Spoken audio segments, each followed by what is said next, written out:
On May 22, 1946, the sky over Prague was overcast, with heavy clouds that seemed to portend a moment the entire city had been waiting for years. The square in front of Pankrak prison was packed with people. Tens of thousands of people jostled together, many having come from distant rural areas, all just to witness the moment the man who had sown terror upon their country faced his final judgment.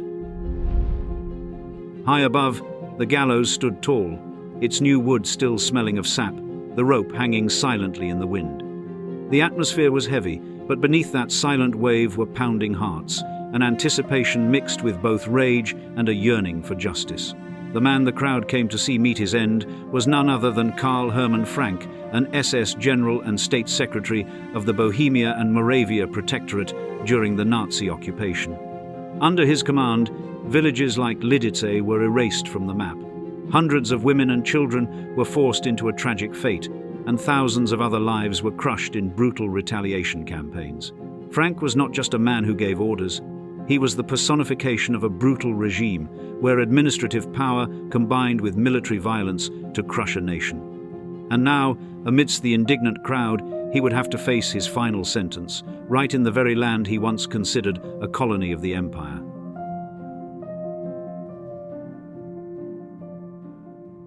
From Sudetenland to the Nazis' iron grip on Czechoslovakia, Karl Hermann Frank was born on the 24th of January, 1898, in the town of Karlovy Vary, Carlsbad, a famous resort town nestled among the green hills and hot springs of the Sudetenland region. Here, the narrow cobblestone streets, old red-tiled roofs, and bustling markets seemed to be symbols of a peaceful land. But behind that quiet facade was a deep division. The majority of the population was of German origin, living interspersed with the native Czech community, and between them was an invisible yet tense boundary. When the Austro-Hungarian Empire collapsed after World War I, the map of Europe was redrawn. Czechoslovakia was born as a new nation, and with that, the Sudeten Germans, who were accustomed to an equal or superior status during the Austro-Hungarian era, suddenly became an ethnic minority. For many, including Frank, this was not just an administrative change, it was a loss of honor and power. The feeling of being marginalized in their own homeland became a smoldering bitterness, quietly nurturing anti-government sentiment. In the 1922nd, as a wave of nationalism swept across Europe, Frank found his voice in the Sudeten German Party, a political organization representing the interests of the German community in Czechoslovakia. Initially, he was just a bookstore clerk, but his passion for politics and rhetorical skills helped him quickly stand out. Frank did more than just speak at small meetings. He knew how to turn stories of Sudeten German injustice and deprivation into a flame that ignited nationalist pride, attracted crowds, and skillfully sowed the seeds of discontent. By 1935, as Europe entered a period of crisis, Frank aligned his party more closely with the Nazi Party in Germany. He became a key figure, lobbying for the Sudetenland issue to get Hitler's attention. Frank understood that to shift the balance of power in Czechoslovakia, he needed support from Berlin. This alliance quickly yielded results. In September 1938, the Munich Agreement was signed, allowing Germany to annex the Sudetenland without firing a single shot. For Frank, this was the biggest victory of his political career. He immediately abandoned his role in the local party, officially joined the Nazi Party and the SS, which opened the door for him to enter the ranks of power in the Third Reich.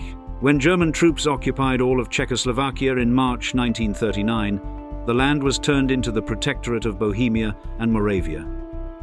Karl H. Frank, now a powerful SS officer, was appointed State Secretary and Supreme Commander of the SS and police forces in the region under the direct authority of Reinhard Heydrich, one of the architects of the final solution to exterminate European Jews. From a local politician, Frank rose to become a key link in the Nazi regime in Czechoslovakia. His power was not just on paper and in the administrative offices in Prague.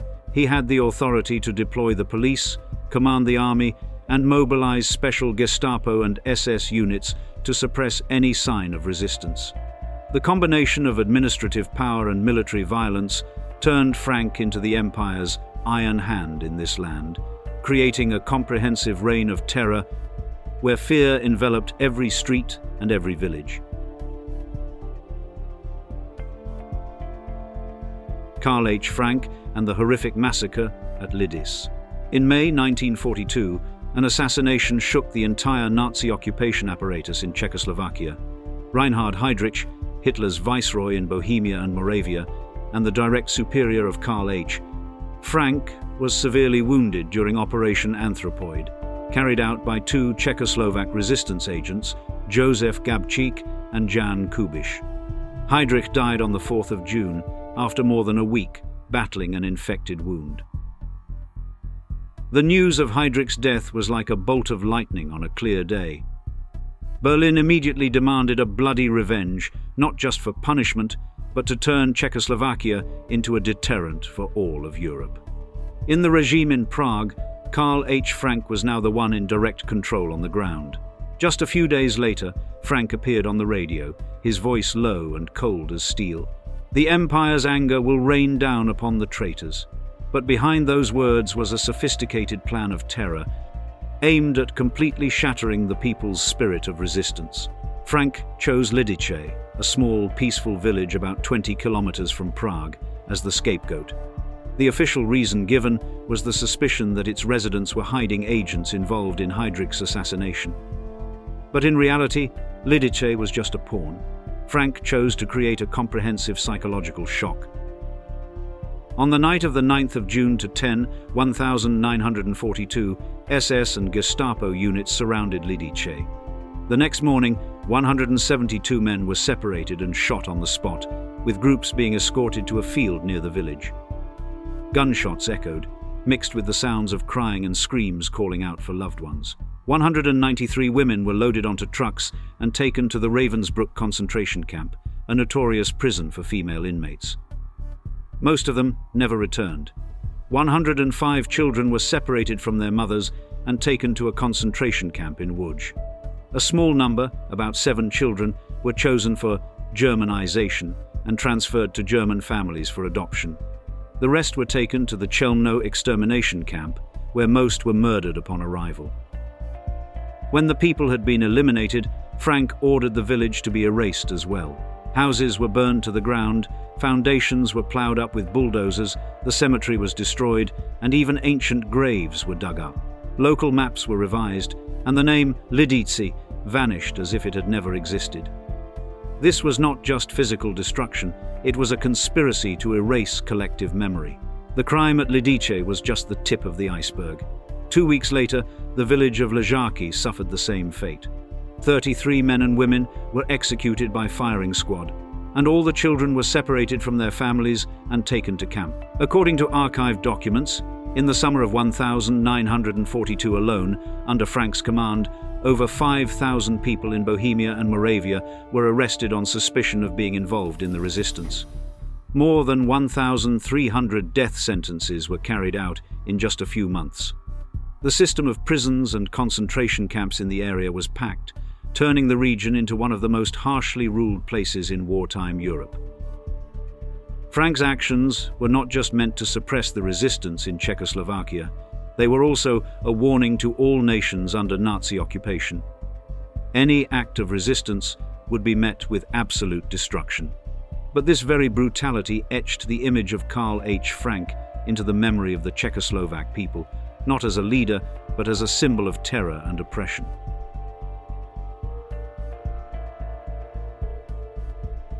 Karl H. Frank, in his final days before capture. In May 1945, Europe was entering the final days of a war that had consumed the entire continent for nearly 6 years. On all fronts, the Nazi German army was crumbling into fragments, with the remaining units retreating in disarray and leaving behind cities that were nothing but rubble. Those who once stood at the pinnacle of power of the Third Reich were now vanishing like ghosts, clinging to a faint hope of escaping the grasp of justice. In Prague, the capital of Czechoslovakia, the uprising erupted like an unquenchable fire. Red, white and blue Czechoslovak flags appeared on balconies, replacing the swastika symbol that had been hung everywhere. The streets echoed with slogans, mixed with the sporadic gunfire of skirmishes between resistance forces and the remaining German units. The atmosphere was as tense as a violin string, but within it was the joy of a nation reclaiming its self-determination. Amidst that political and social upheaval, Karl Hermann Frank, the man who once held supreme power in Bohemia and Moravia, understood that his time had come to an end. He was no longer the cold official giving orders from his office in Prague Castle, but had become a top target for the Czechoslovak resistance and the Allied forces.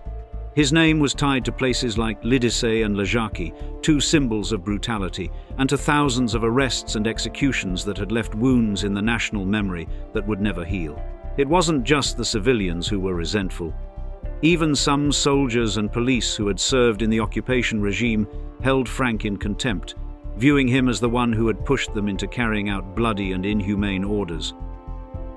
In the final days of the war, Frank sought to approach Western Allied units, especially the American army, hoping that if he surrendered to them, he would avoid being handed over to the Czechoslovak authorities. He knew well that if he fell into the hands of a Czechoslovak court, a death sentence was almost certain. Documents record that he brought his entire family with him, treating them as a shield to bargain with in negotiations. But Prague was no longer a place where he could travel safely. Resistance units had set up checkpoints and were controlling strategic routes. When Frank's convoy attempted to leave the capital, they were stopped at a checkpoint. The resistance forces quickly recognized the person they were facing and immediately escorted him back to the city.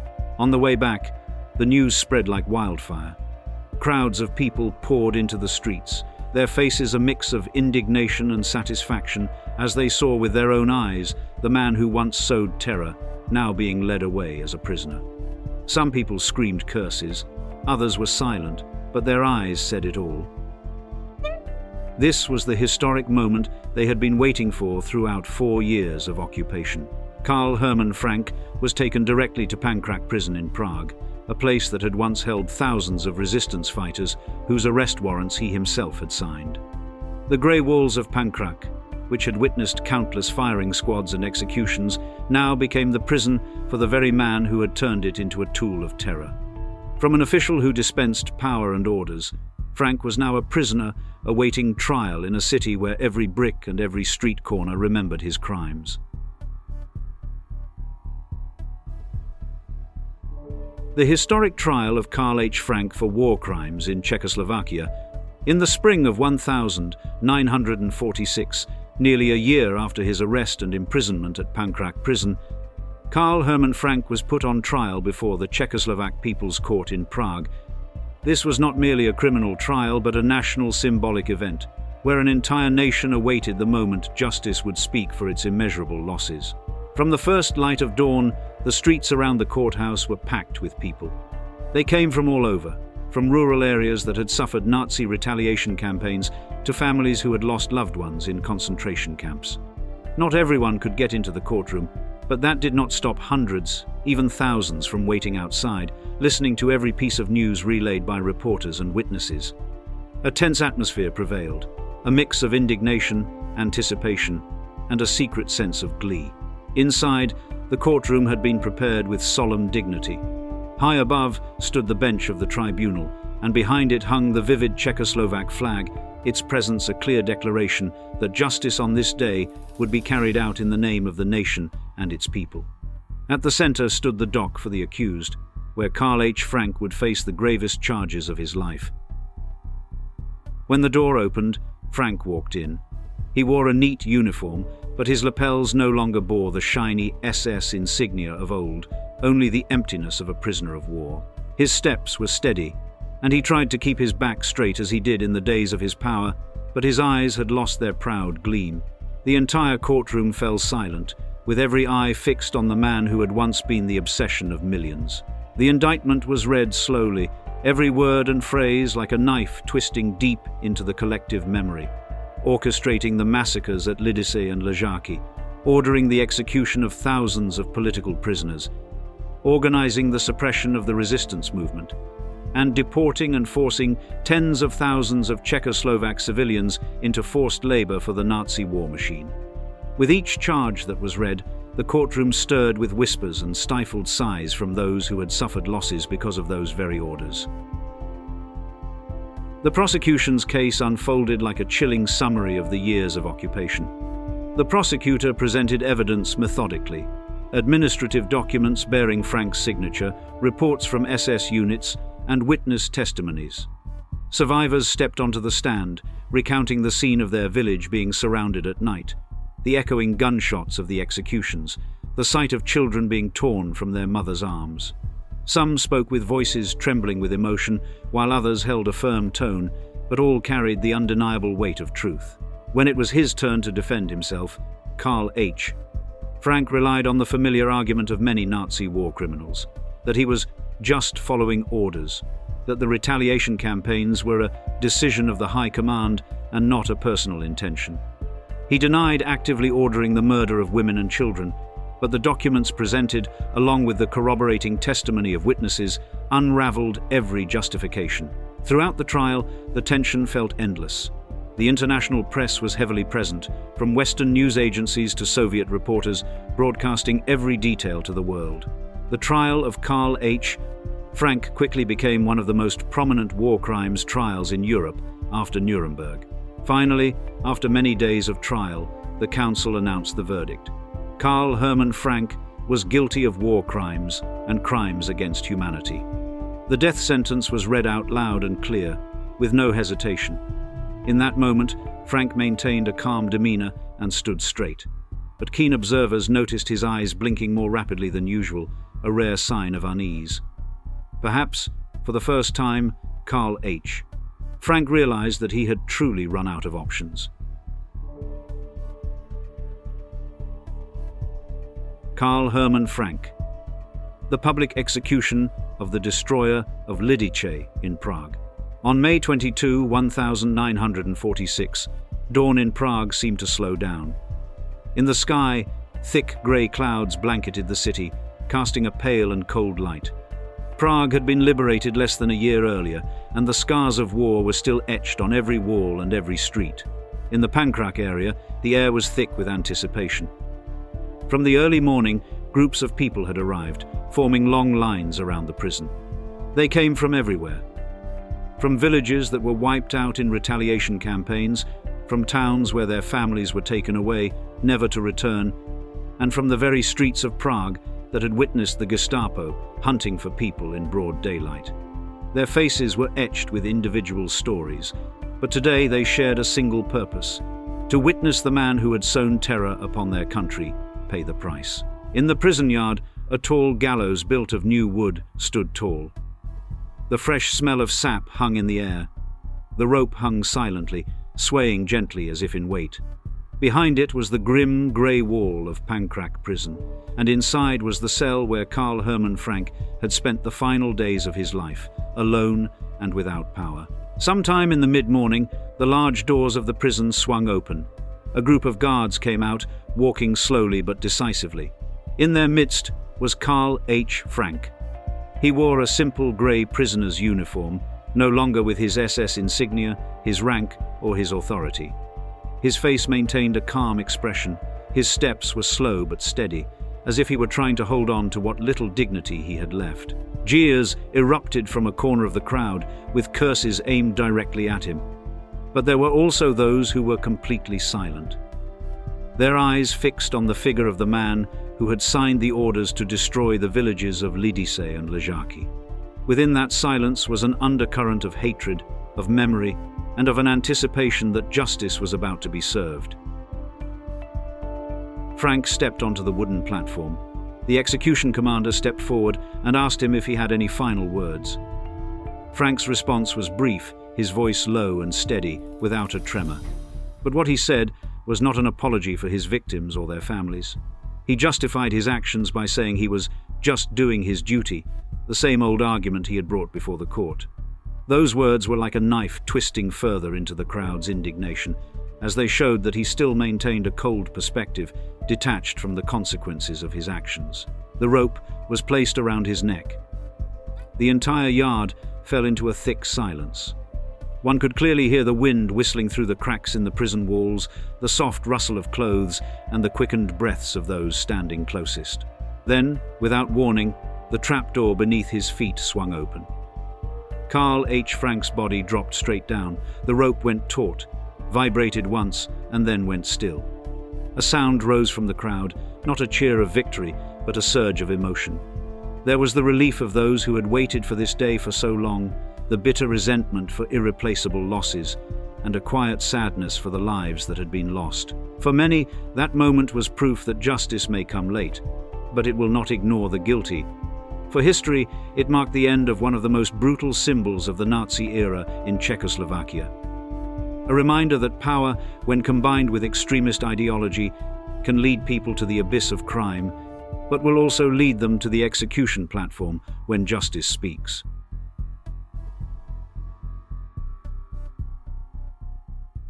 The execution of Karl H. Frank, a lesson against extremism. The execution of Karl H. Frank closed a chapter full of blood and tears in Czechoslovak history. Not just the end of a single life, this event also carried a deep symbolic meaning. The man who once used power to sow fear was finally punished publicly, in the very place where he had ruled with an iron fist. For the people who had lost family, homes, and even their homeland in the retaliation campaigns, this was proof that justice, though slow, could still be found. Even so, from the perspective of a historian, I believe the greatest lesson does not lie in the gallows, but in how a society recognizes and responds to the seeds that lead to atrocity. Frank did not emerge from a void.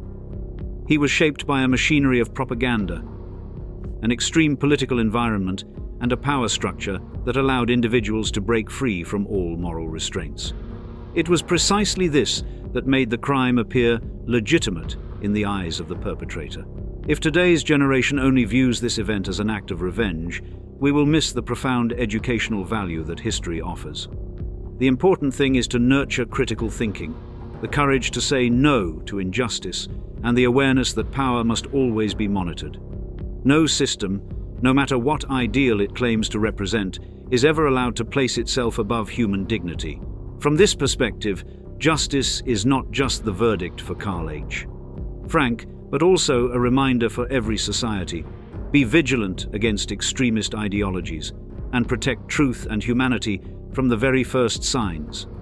That is the only way to ensure that tragedies like Lidice will never be repeated.